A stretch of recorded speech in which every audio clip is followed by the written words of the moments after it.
ልባዊ ሰላምታችን በያላችሁበት ቦታ ይድረስ እያልኩ በወቅታዊ ጉዳዮች ዙሪያ ከአማራ ፋኖ ብሔራዊ ኃይል የሴንትራል ኮማንድ አባል ከሆኑት ከጀነራል ተፈራ ማሞ ጋራ መለስተኛ ውይይት አድርገናል። እስከ ፕሮግራማችን ፍጻሜ አብራችሁን እንድትቆዩ እጋብዛለሁ። ጀነራል ካሎት ውድ ጊዜ ቀንሰው ይህንን ቃለ ምልልስ ለመስጠት ፍቃደኛ ስለሆኑ እጅግ በጣም አድርጌ አመሰግናለሁ። እሺ እኔም አመሰግናለሁ በለስ ሚዲያ። ሰሞኑን በተለይ ፋኖ ላይ ጠንከር ያለ የብልጽግናው ሰራዊት በሀገር አቀፍ ደረጃ አሉ የሚባሉ የሚኒስትሪ ሚዲያዎችን ጨምሮ በመቶ ሺዎች የሚቆጠሩ የሳይበር ሰራዊት እንዳሉት ይታወቃልና ፋኖ ላይ ጠንከር ያለ የሚዲያ ዘመቻ ተከፍቷል። እንደርሱን ነገር የመታዘብ እድል አግኝተዋል። ይሄ እንዴት ያዩታል? እሺ አመሰግናለሁ። አዎ እንግዲህ ብዙም አይደለም በመጠኑ ነው እየሰማን ያለ ነው። ያየህ ዓለም መቸነ ስላለ ከስራ ጋር ተያይዞ እንግዲህ ብልጽግና ምንድነው አጠቃላይ ሰራዊቱን ሙሉ በሙሉ ማለት በሚችል ከአማራ ፋኖ ጋራ በየተራ እያስገባ እያዋጋው ነው። ለምሳሌ የተወሰነ ኮሮች አመጣና አንድ ሳምንት ወር ካዋጋው በኋላ ከፍተኛ ኪሳራ ሲደርስበት መልሶ ይዞ ይሄድና በሌላ ቀይሮ ያመጣዋል። በዚህ በሁሉም ቦታዎች ላይ አስገብቶ እያተራመሰው ነው። በዚህ ሂደቱ ላይ በተፈለገው መንገድ አልሄደለትም። ይሄ ባለፈው ህዝብን ሲያታልል የነበረው ቀይ ባህርን እቆጣጠራለሁ ኤርትራን ወጋለሁ እያለ በተደጋጋሚ ሲደነፋ የነበረው ከድንፋታ አላለፈም። ፋኖ ገጥቶ ይዞታል። በተደጋጋሚ ውጋዎች ፋኖ የብልጽግናን ማጥቃት እየቀለበሰ ባለበት እንዲቆም አድርጎታል። ከዚህ የተነሳ በተገኘው አጋጣሚ ፋኖን ለማጥላላት የማያደርገው ነገር የለም። ምክንያቱም የፈለገው ነገር አልሆነለትም። ይሄ ህዝብን ሲያታል የነበረው እያንዳንዱ ጀነራል ተብዬ እያንዳንዱ ሚኒስተር ተብዬ ሁሉም እየወጣ የባህር በር ልናስመልስልህ ነው የሚለው ድንፋታ ከድንፋታ እንዳላለፋቶ ይሄንም ገቶ የያዘው መፈናፈኛ ያሳጠው የፋኖ ኃይል መሆኑን በሚገባ አሳምሮ አውቆታል። ስለዚህ ፋኖን ባገኘው አጋጣሚ ለማጥላላት ዘመቻ መክፈቱ ምንም አዲስ ነገር አይደለም። ያ እንዳልሆነ አውቆታል። የፋኖ የመዋጋት አቅም ከጊዜ ወደ ጊዜ እየጠነከረ ስነ ልቦናዊ ጥንካሬው በተገቢው እየሄደ መሆኑንና ሰራዊቱ እየተፈሰፈሰ መሆኑን ስላወቀው ከዚህ የተነሳ የተለያየ ነገር ላይ ቢያደርግ ምንም የሚያስደንቅ አይደለም ለማለት ነው። ከዚህ ነው እንግዲህ እየተነሳ ያለው አንዱ ከተዋጊው ጀምሮ እስከ ካድሬው እየተሯሯጠ ያለው ይሄ ስብራት ስለገጠመው ነው። ይሄ ነው። ሌላው ምንድነው ትናንትና የባዴን የጥረት ኮርፖሬት የሚያስተዳድረው የኤንቢሲ ሚዲያ ጌታቸው ረዳን እንግዳ አድርጎ አቅርቦት ነበር። ከዚህ በፊት እንግዲህ የዚህ ፕሮግራም አድማጭ ተመልካቾች እንደሚያውቁት አልጀዚራ ላይ ቀርበው ጌታቸው ረዳ የጠቅላይ ሚኒስትሩን በወንጀለኛነት በኢትዮጵያ ሕዝብ ላይ በአማራ ሕዝብ ላይ በትግራይ ሕዝብ ላይ የሰሩትን ወንጀል የሚያጋልጥ ፕሮግራም ተሰርቷልና ያንን በአግባቡ መከላከል ስላልቻለ ጌታቸው ለዛ ምላሽ የሚመስል ፕሮግራም ተሰርቶ ነበር። ጀነራል ትናንትና ምንድነው ካነሳቸው በርካታ ነገሮች አንስቷል። እንዲህን ቃለ ምልልስ አስገራሚ ከሚያደርጉት ነገሮች አንደኛው የፕሮግራሙ አዘጋጅ ብሩክ ከበደ ያኔ የፋና ብሮድካስቲንግ ኮርፖሬት ምክትል ስራ አስፈጻሚ እያለ ጌታቸው የፌዴራል መንግስት ባለስልጣን ሆኖ እንዲሁ ኢህአዴግን ሲከላከሉ የነበሩ ለህወሓት ዋነኛ ተላላኪ የነበሩ የህወሓት ዋነኛ ካልሳጣቢ የነበሩ ሰዎች ትናንት እንደገና ተገልብጠው ብልጽግናውን ለመከላከል ጥረት ሲያደርጉ ከዛም አልፎ ያለምንም መንተፍረት በሰሜኑ ጦርነት ትግራይ ላይ የጄኖሳይድ የፈጸመው ፋኖ ነው በሚል ቁጥር ጠርቷል። 12% ፋኖ ነው ጄኖሳይድ የፈጸመው ነው የሚለው ጌታቸውና እርሶ ያኔ በውጊያው ላይ የአማራ ልዩ ኃይልንም መርተው ሂደዋል። የፋኖ ሚና ምንድነው የነበር? እንደው ትግራይ ድንበርስ ገብቶ ነበር ወይ? ቃለ ምልልሱንስ እንዴት አዩት የጌታቸውን ጀነራል? ተመልከት እንግዲህ አቶ ጌታቸው ሞራል የለሽነት በብዙ ቦታ ይዝረከረካኒ። አሁን እዚህ ላይ ትንሽ እኮ ማፈር አልተሰማውም። በመሰረቱ የአማራ ፋኖ በትግራይ ውጊያ ከአማራ መሬት አልወጣም። ሁሉም የተሰለፉት በዚህ አካባቢ ከአማራ አሁን የአማራ ክልል ከሚባለው ከጎንደርና ከወሎ አልወጡም። የተዋጉት የህወሓት ኃይል ወደ አማራ መሬት ሲገባ ነው ከፍተኛ ዋጋ የከፈለው ፋኖ እንጂ አንድም ወደ ትግራይ መሬት የተንቀሳቀሰ ፋኖ የለም። ተመልከት እንዴት አድርገው አምጥቶ እንደሚያጣብቀው ይሄ ሰውዬ። በዛን ጊዜ የሌለን አካል ወደዚህ ደረጃ ላይ አምጥቶ ሰቀለው። ስለዚህ ይሄ ነው አንዱ ችግሩ የሆነ ሰውየው ብዙ ቦታ ይረግጣን። ተመልከት በየጊዜው ስርዓት በመጣ ቁጥር ሁሉ እንደነዚህ አይነት ባደረበት እየጮኸ የሚኖር ነው። ተመልከት የት አካባቢ የአማራ ፋኖ ገባ? ትግራይ ላይ የት መሬት ላይ የአማራ ፋኖ ገብቶ ነበር ቢሉት ምን ሊል ነው? ስለዚህ በፍጹም ያልተደረገ ነገር ነው። ምንም በሌለበት ነው ብድግ አድርጎ አሁን ካለው ወቅታዊ ሁኔታ ካደረባቸው ስጋት ብልጽግና ካደረበት ስጋት ትንሽ የደገፍ መስሎት ነው እንደዛ የሚናገረው እንጂ አንድም ቦታ የአማራ ፋኖ የታገለው በዛን ጊዜ በመሬቱ ነው። ሰሜን ወሎ ላይ የነበረው ፋኖ ሰሜን ወሎ ላይ ነው የታገለው። የጎጃም ፋኖ ወደ ደቡብ ወሎ ሄዶ ነው የታገለው። ጎንደር ያለውም ተመሳሳይ እዛ አካባቢ ነው የታገሉት እንጂ አንድም ፋኖ ትግራይ መሬት ገባ ብሎ ለምልክት መናገር አይችልም።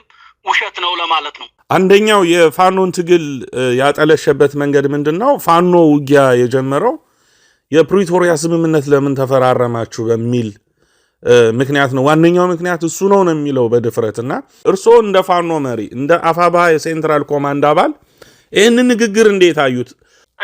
ይኸው ነው ተመልከታቸው። እንግዲህ የፋኖ ትግል መቼ ነው የጀመረው ነው? የፋኖ ትግል አይተሃል፣ ቀደም ብሎ ነው የጀመረው።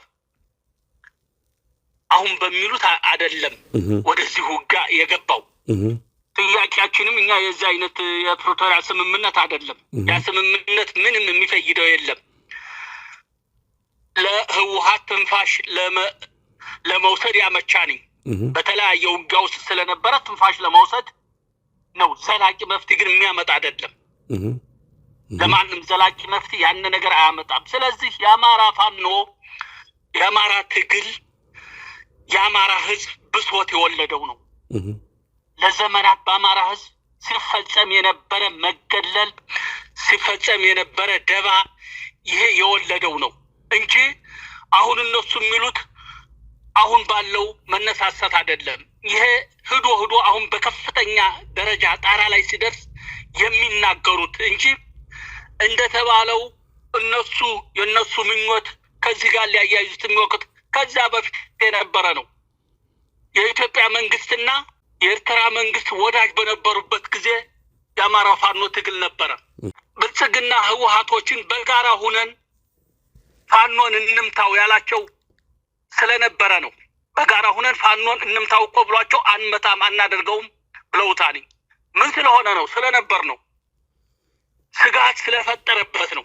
ስለዚህ ምንም የሚገናኝና የሚጣበቅ በሌለበት ነው ብልጽግናን ለማስደሰት አሁን ያለችው ህይወቱ ጋር ተለጥፎ ለመኖር ራሱን ችሎ ሊሄድ ስለማይችል የሚደሰኩረው እንጂ ምንም የተያዘ ሀቅ የለው ለማለት ነው። የአብይ አህመድ አስተዳደር እንግዲህ ጨፍጫፊው ስርዓት በርካታ ፋኖች እጃቸውን እየሰጡ ነው በሚል በሚዲያዎቹ በሜንስትሪም ሚዲያዎቹ ቀደም ብዬ እንደጠቀስኩት እንዲሁም ከ100 ሺህ በላይ በሆኑ የዲጂታል ሚዲያ ሰራዊቶቹ በኩል እያስተጋባ ይገኛል።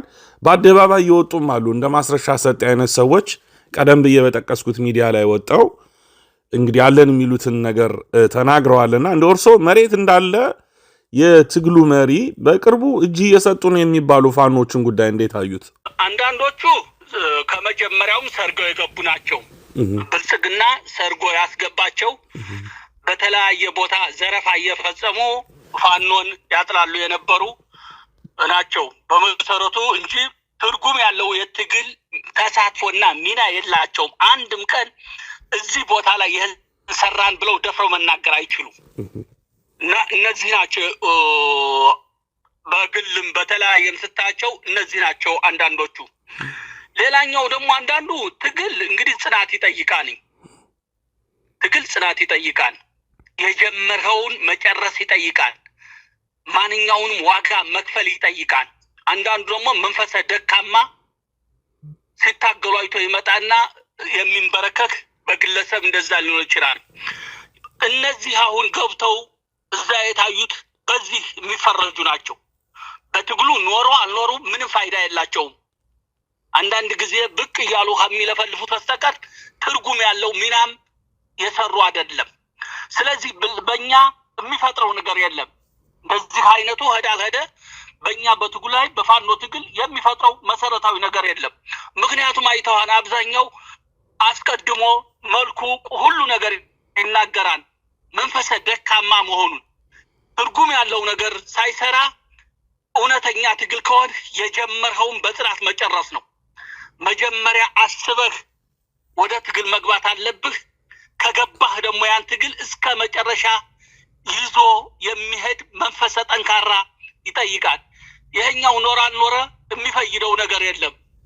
በዚህ ነው የሚታዩትኝ። አሁን በፋኖ ላይ የሚፈጥረው ከተራ ጫጫታ ያለፈ የሚፈጥረው ነገር የለም። ሰሞኑን የብልጽግና የአማራ ክልል ተላላኪዎቹ እነ አረጋ ከበደ እነ አብዱ ሁሴን እንዲሁም ጀነራሎቹ ጭምር ማመር ተሰማ ብርጋዴር ጀነራል አዲሱ መሐመድን ጭምር ህዝብና ወያይ በሚል ወረዳ ድረስ በዙ 23 እና በኮማንዶዎች በመታጀብ ህዝብ እያወያየን ነው በሚል በተለይ በክልሉ ሚዲያ አማራ ቴሌቪዥን ላይ እየተላለፈ ነውና ያንን ፕሮፓጋንዳ እንዴት አዩት? እንዳንድ የትግል መሪ ምንድነው ፕሮፓጋንዳው? ይሄ እንግዲህ አንዳንድ ቅድም እንዳነሳሁልህ አንዳንድ መንፈሰ ደካሞች የገቡ አሉ፣ እየገቡ የሚያነጋግሯቸው ከነዚያ ተነስተው ሌላውም ይሆናል በሚል የሄዱበት ነው እንጂ አብዛኛው ፋኖ ለምን ወደ ትግል እንደገባ አሳምሮ ያውቃል። የአማራን ችግር ሳይፈታ የአማራን ችግር ስር የሰደደ መገለል፣ መጠቃት፣ መፈናቀል መፍትሄ ሳያመጣ የሚመለስ ኃይል እንደሌለ እነሱ አሳምረው ያውቁታል። ስለዚህ አሁን ከዚህ መነሻ አድርገው ትንሽ አንዳንድ ደካሞችን እንዲሰበሰቡ እናደርጋለን በሚል የራሱንም ታጣቂ እየሰበሰበ በቴሌቪዥን እያቀረበ የራሱን መሳሪያ ሸክፎ ገባልኝ የሚለው ይሄ ነው። ከዚህ የተነሳ በዚህ እንስራበት ከሚል ነው። በዚህ ትንሽ ብናገኝ እንስራ በሚል ነው። ጀነራሎቹ የጀነራል ዋና ስራው ውጊያ መምራት ነው። ውጊያ መንደፍ፣ ውጊያ መምራት ነው። ግን አሁን ወደ ተራ ቅስቀሳ ገባ። ጀነራሉም እየተጋፋ ወደዚህ ምን አስገባው? ጀነራል ተብሏል። እስቲ ያቀደውን ነው መፈጸም ያለበት እንጂ ህዝብ በየቀበሌው እየሰበሰበ ይደነፋን እንዴ? የማይሰራውን ይደነፋን እንዴ? ማፈር እኮ አለበትኝ። የማያደርገውን ኤርትራ ዘምታለሁ፣ ቀይ ባህርን ቆጣጠራለሁ ይላል። ይህን ሲናገር የነበረ ደግሞ ወደ ቀበሌ ወርዶ እንደዚህ እጅስ ይባላል እንዴ? እጅ ልንሰጥ እኮ አይደለም፣ ወደ ቤታችን ሁሉን ነገር በትነን የገባ ነው። መከፈል ያለበትን ለመክፈል ነው። ስለዚህ መስተዳደሩ እንኳን እጅ ሊሰጠው ገና ሳይቀበር አይለቀቅም። ከዚህ በኋላ የሚደረገው ነገር እየከፋ እንደሚመጣ አውቆ ነው መንቀሳቀስ ያለበት። ስለዚህ ምንም የሚፈይደው ነገር የለም። እየዞረ ከመለፍለፍ ያለፈ በትግሉ ላይ የሚያደርገው ነገር የለም። የሚያሳየው የትግሉን ጥንካሬ፣ የፋኖን ጥንካሬ። ፋኖ በዚህ በሁለት ዓመታት ጥላት ያን ያህል ሰራዊት አንቀሳቅሶ በየቦታው እየገታ ከቶ ይዞ እንደሚመታው እስከሚያጦለውለው ልክ እያስገባው መሆኑን ይህን ነው የሚሰጠና ምናየው በዚህ ደረጃ ስለሆነ ምንም ከተራ ልፍለፋ የሚያመጡት ነገር የለም በፋኖ ላይ ለማለት ነው። ተደጋግሞ የሚነሳ ነገር አለ። በተለይ ሌሎች መሪዎችም ሂደውበታል። የሴንትራል ኮማንድ አባላት ሂደውበታል። በዚህ ዙሪያ ግን ተደጋግሞ የሚነሳ ጉዳይ ስለሆነ ነው። እንደው ፋኖ ይሄን ትግል የሚያሸንፈው መቼ ነው? አዲስ አበባ መቼ ነው የሚደርሰው? የሚል በተለይ ሶሻል ሚዲያው አካባቢ ጥያቄው በስፋት ይነሳልና ፋኖ መቼ ነው አዲስ አበባ የሚደርሰው ጀነራል? እሺ ይሄ ፋኖ መቼ ነው ሙሉ በሙሉ አዲስ አበባ የሚደርሰው ሀገሪቱን የሚቆጣጠረው የሚለው ይሄን የሚመልሰው ዝግጅታችን ነው። ዝግጅታችን ነው። ሁለመናዊ የሆነ ሁሉን ያቀፈ ዝግጅት ሲኖር ዝግጅታችን መቼ የቱን መያዝ እንዳለብን እያንዳንዱን እየመለሰ ይሄዳል። ምክንያቱም አገር ነው። አገር ያለ ዝግጅት ዘለህ የምትገባበት አይደለም። ዝግጅቱ ሁለመናዊ ይሆናል። ሁሉን አቀፍ ይይዛኒ ከሌሎች ጋር የሚኖር ትብብርን ይይዛኒ ወደፊት አገሪቱ እንዴት ነው የምትመራው? በምንድን ነው የምትመራው? አስቀድሞ ይመለሳል። ለተፈጠረው ሁኔታ ይሄን ሙሉ በሙሉ የአገሪቱን ጸጥታ ሊቆጣጠር የሚችል ኃይል ማዘጋጀት ይጠይቃል። ስለዚህ ዝም ብሎ እየተነሳ በዚህ ነው እንደሚባለው አይደለም። ዋነኛውን ብርቱ የምናደርገው ሙሉ ዝግጅት ነው። መቼ መቆጣጠር እንዳለብን የሚወስነው እንጂ አስቀድመ በዚህ ወር በዚህ ቀን አይደለም። ዝግጅታችን ሙሉ ከሆነ ዝግጅቱ መነሻ ተደርጎ ነው ወደ ሙሉ ማጥቃት የሚገባው። ካልሆነ ግን ዋነኛው በዝግጅት የሁሉም አይነት ዝግጅት ስለሚጠይቅ ይሄ ነው መሐከሉ ለማለት ነው። ሌላ የሚነሳ አንድ ጥያቄ አለ። ጦርነቱ የአማራን ሕዝብ ዋጋ እያስከፈለው ነው። የፋኖቹ በሚገባው ልክ ጠንከር ብለው መዋጋት ባለመቻላቸው ስርዓቱ ሕዝቡን ለማስመረር መጠነ ሰፊ የሆነ ዋጋ እያስከፈለ ይገኛል። ብዙ ሰው እየሞተ ነው። ብዙ ሴቶቻችን ህፃናት እየተደፈሩ ነው የሚሉ ቅሬታዎች አሉና እንደው ከዚህ ጋር ተያይዞ እንዳንድ የትግሉ መሪ የእርሱ አስተያየት ምንድን ነው? ፋኖ እየተዋጋ ነው። ፋኖ እየተዋጋ ነው። ተመልከት፣ አሁን ባለፈው ያነሳሁት 12 እዝ ነው። 12 እዝ ሙሉ በሙሉ ፋኖ ወዳለበት ገብቶ እየተዋጋ ነው።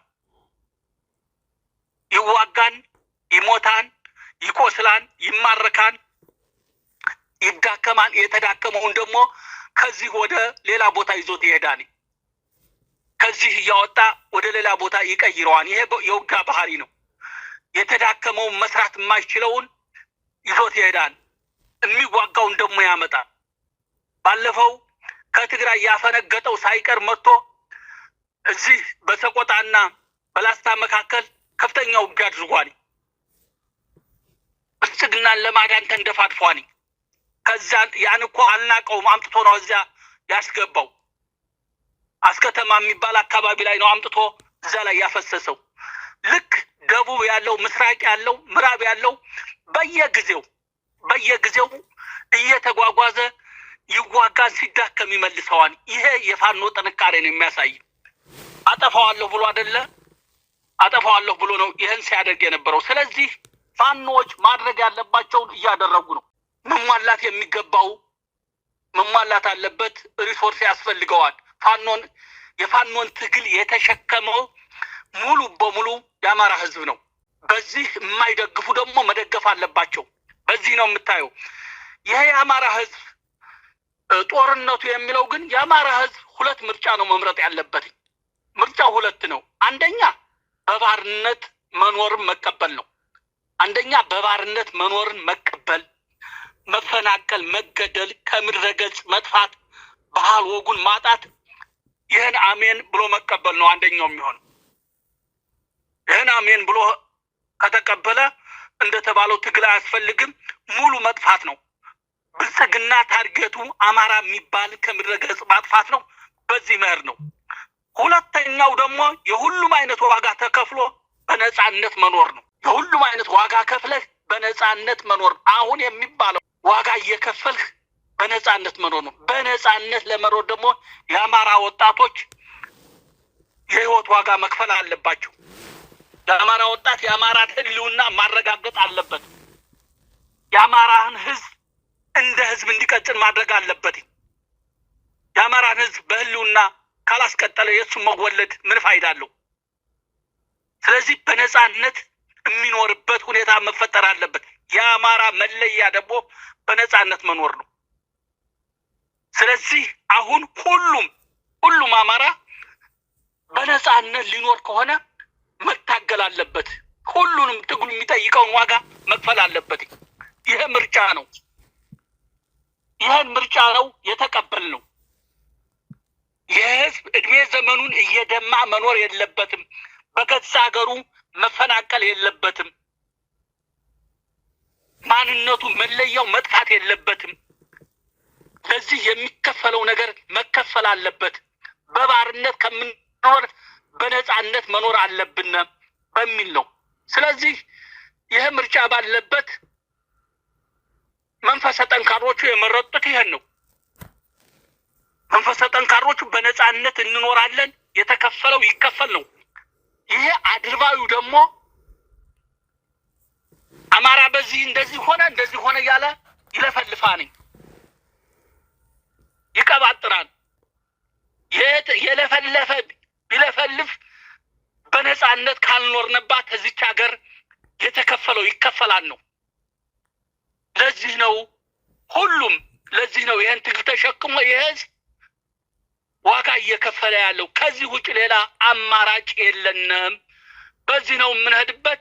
የተለያየ የተባለ ቢባል የአማራ ህዝብ የሚኖረው በነጻነት ነው። ለነጻነት ደግሞ ነጻነት በነጻ አይገኝም። የሚከፈለውን እንከፍላለን ነው መልሱ።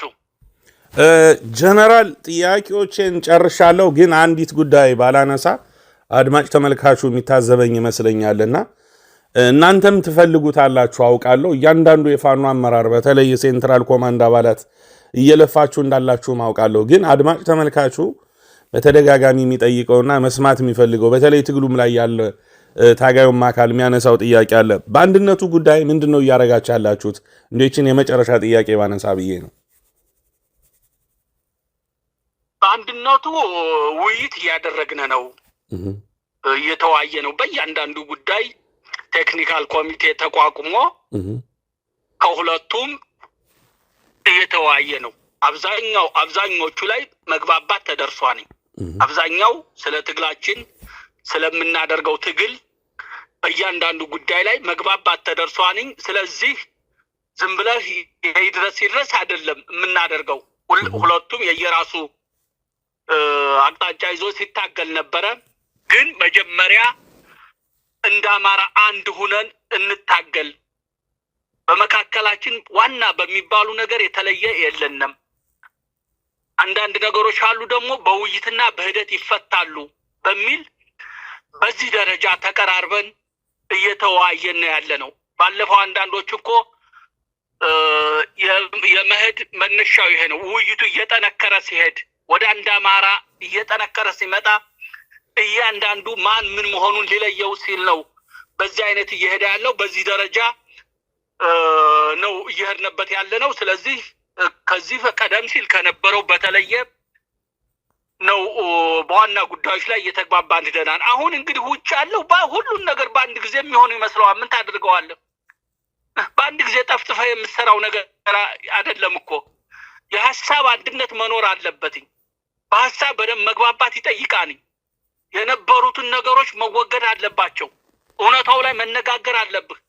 ዝም ብለህ ዛሬ ተደባልቀህ ነገ የተለየ አይደለም የምታደርገው። ከዚህ የተነሳ በዚህ ደረጃ እየሄድንበት ነው ለማለት ነው። የአማራ ፋኖ ብሔራዊ ኃይል የሴንትራል ኮማንድ አባል ጀነራል ተፈራ ማሞ ከውድ ጊዜ ቀንሰው ይህንን ቃለ ምልልስ ስለሰጡኝ እጅግ በጣም አድርጌ አመሰግናለሁ። እግዚአብሔር ያክብርልኝ ጀነራል። እሺ፣ እኔም በለስ ሚዲያ አመሰግናለሁ።